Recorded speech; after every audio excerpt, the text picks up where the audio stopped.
Mr. Senate President, to whom I apologize because I am flagrantly exhibiting my back to you. I'm very sorry I have to have my back turned to you. Distinguished colleagues, please allow me to begin with the procedure for our plenary debate, after which I shall deliver the substance of my co-sponsorship speech. I understand that this is the 5th Congress to address the proposed Reproductive Health Act, which here I will call the RH Bill. In every Congress, the debate was always tendentious and protracted. In the present Congress, the House of Representatives is taking so long to debate the bill that questions have been raised whether the length of the debate is itself a strategy to defeat the bill. I hope not. One reason for the chaotic debate over the RH bill is the sheer volumetrical nature of the topics that it embraces. Accordingly, I respectfully propose that we should follow a certain procedure. I divide the bill into the following main topics, which I shall discuss in the order listed. 1. Catholic theology. 2. Constitutional and international law. And 3. Socio-economics. I shall deliver this sponsorship speech by means of a series of 3 parts, each dealing with one topic alone. After its topical speech, I shall take interpellation from the floor, but only if it deals with a topic. For example, I shall start with a speech on Catholic theology and will then take questions only on Catholic theology. When the interpellation is finished, I will proceed with the second part of the speech on law and will then take interpellation limited only to law. I shall finally deliver my third part of the speech on socio-economics, and my co-sponsor, Senator Pia Cayetano, will take interpellation. At the end of the 3 sets of speech and interpellation, Senator Pia and I shall avail of the right to close the debate with a summary of our arguments. With reluctance, owing mainly to my poor health, but compelled by necessity, I have to deliver a long sponsorship speech of some 60 pages. In so doing, I have to invoke Rule 27, Duration of Debate, Section 25, and I quote, "The sponsor may consume as much time as he deems necessary to express the contents and purposes of the bill." This privilege is limited by Section 78, which provides, and I quote, "The Senate may reduce or extend it," meaning the time, "with the consent of a majority of the senators present," unquote.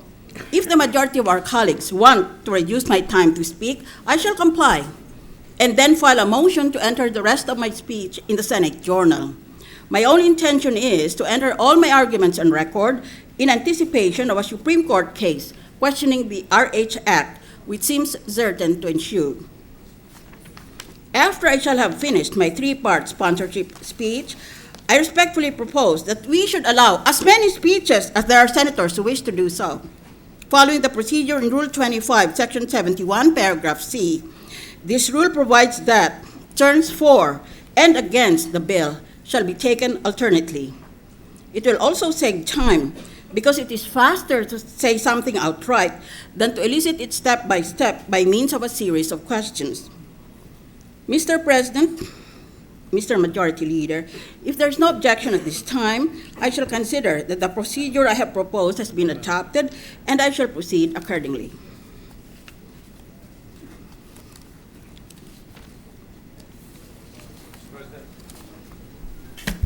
Majority Leader.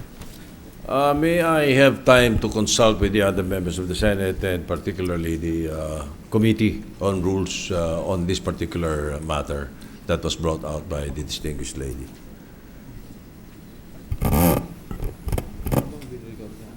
I have no objection, as long as I can now proceed to at least part 1 of my speech. I shall wait for the ruling of the Majority Leader, for the recommendation of the Majority Leader tomorrow. We can promise that the Committee on Rules can take it up, Mr. President, but as of now, the distinguished lady has the floor. It is, Thank you. We are in the period of sponsorship, Mr. President. Thank you.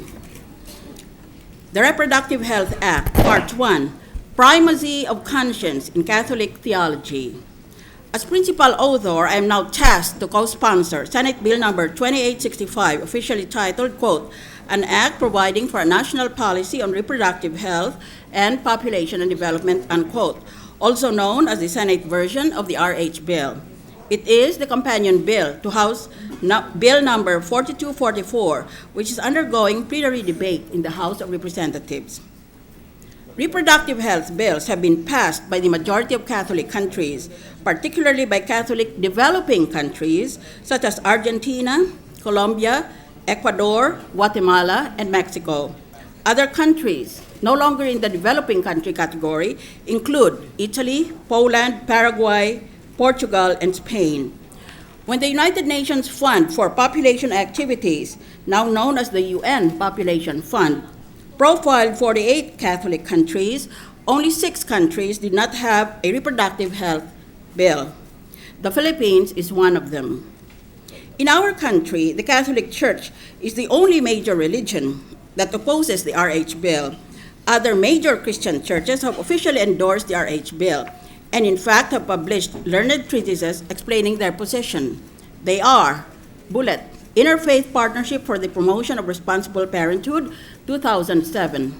Bullet, National Council of Churches in the Philippines, 2009. Bullet, Iglesia ni Cristo, 2010. Bullet, Philippine Council of Evangelical Churches, 2011. The position of these Christian churches is supported by the most authoritative body of Islamic clerics in the Philippines, the Assembly of Darul Iftah of the Autonomous Region in Muslim Mindanao. These Islamic clerics constitute the top-ranking ulama who are deemed to have the authority to issue opinions on matters facing Islam and the Muslims. In 2003, they issued a fatwa, or religious ruling called, quote, "Call to Greatness," unquote. It gives Muslim couples a free choice on whether to practice family planning, particularly child spacing. Not only is the reproductive health measure adopted in the majority of Catholic countries, including the Islam Church. Furthermore, the RH bill is supported by a big majority of Filipinos in the country, as supported by certain nationwide surveys. In October 2008, social weather stations reported that 71% were in favor of the RH bill. In October 2010, Pulse Asia reported that 69% were in favor of the RH bill. Vatican Council II and the Revolution in Moral Theology. Despite these surveys, certain Catholics, notably certain bishops, seem poised to fight to the death against the RH bill. To understand why Catholics are so divided on this issue and why there is such fierce antipathy, we must go back to the Second Vatican Council, the greatest of the councils held by the Catholic Church. A Vatican Council is an ecumenical council, meaning that it includes the whole Christian world or the universal church. The decisions of an ecumenical council are considered authoritative. Vatican II was held in 1962 to 1965 and immediately unleashed a tidal wave of change. It is now viewed as the most tumultuous decade in the whole modern history of the Church. In the words of an eminent Catholic historian, so many spiritual and religious landmarks were suddenly swept away that the average Catholic was left in a state of complete bewilderment. The central issue of Vatican II was authority. Before Vatican II, the typical Catholic accepted the authoritarian structure of the Church as almost a dictate of divine revelation. My generation were still children at that time. We were taught that the Pope was a kind of superhuman potentate whose every word was a command coming from a supernatural authority. I recall that the autocratic procedures of the Church were positively medieval. But with Vatican II, the seeds of a democratic revolution were sown. It emphasized that the Church is primarily the whole people of God. It called for dialogue between all the members of the Church. It asserted that the Pope and the bishops are collegial, and it called for the establishment of senates among the priests and of pastoral councils that include the laity. With authority as the central issue, the Church reached a state of extreme tension when Pope Paul VI issued his encyclical Humanae Vitae. An encyclical is a papal letter sent to all bishops of the Catholic Church. Humanae Vitae condemned the use of artificial methods of contraception, including the pill. Notably, the Pope did not act collegially with the bishops in issuing his encyclical. The current problem of authority in the Church is rooted in a conflict between two theologies. One, traditional theology still sees the Church as a superstate governed by an absolute monarch whose aim is to impose the maximum amount of conformity. Number two, progressive theology is very different. Progressive theology sees the Church as, above all, a fellowship of spiritual communities held together in essentials by their recognition of papal primacy. In the pre-Vatican II Church, the independence of the individual conscience was kept to a minimum. In the past, the task of the layman was simply to obey the directors of the bishops and the priests.